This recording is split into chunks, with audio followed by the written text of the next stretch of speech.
So here we have the Audi A4 on a 15 plate.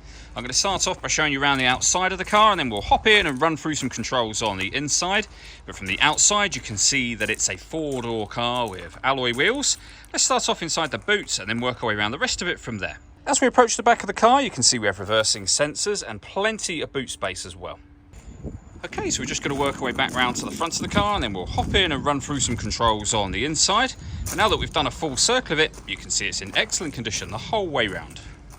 Just briefly before we climb in, I think it's what we're seeing the interior from this exterior point of view. There's plenty to run through on the dashboard, so let's hop in and we'll do that right now. Okay, now that we're inside the car, we're going to start with the dials. On the far left-hand side, we have the coolant temperature gauge, followed by the rev counter, the speedometer, and then the fuel gauge.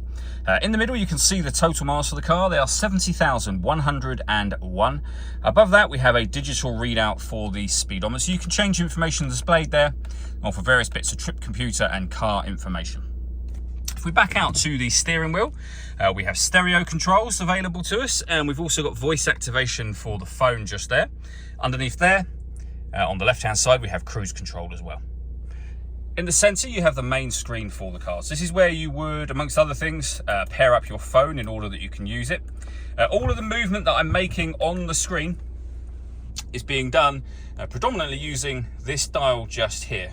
It rotates, it pushes down, it moves to the left, right, up and down as well in this centre section just here.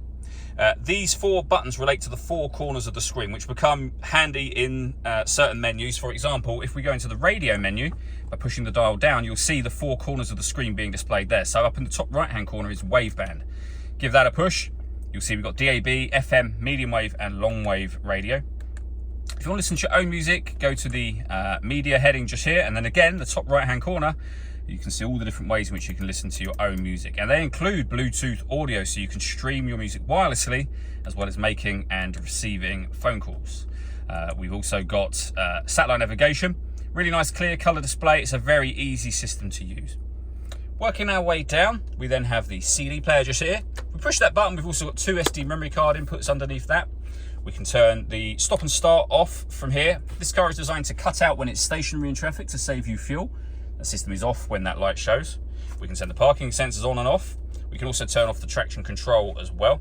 Beneath that, we then have the climate control. So you can adjust the fan speed from here. You can then adjust the passenger temperature, the driver temperature as well. You can determine where you'd like the air to be diverted once it enters the car, and you also got a clearer diagram up here, as well as the arrows down here. Once you're happy with all of those settings, that button turns your air conditioning on. Same button again will turn it off. Or you can hit auto. The car will now maintain the temperature you've asked for on the passenger side by taking control of the fan speed and direction of the air, and you can do the same thing over on the right hand side. You can override that anytime you wish to by making any manual adjustment. You see auto has now gone off. We have a 12-volt charging socket inside there and some storage as well. The gear lever for the fully automatic gearbox, as well as the electronic handbrake. The controls I went through just a moment ago, and the main volume for the stereo as well. All that leaves me to say is thank you for taking the time to watch this video. If you'd like to come and see the car in person and have a test drive, please feel free to give us a call here at Surrey Specialist Cars. We'd love to hear from you soon.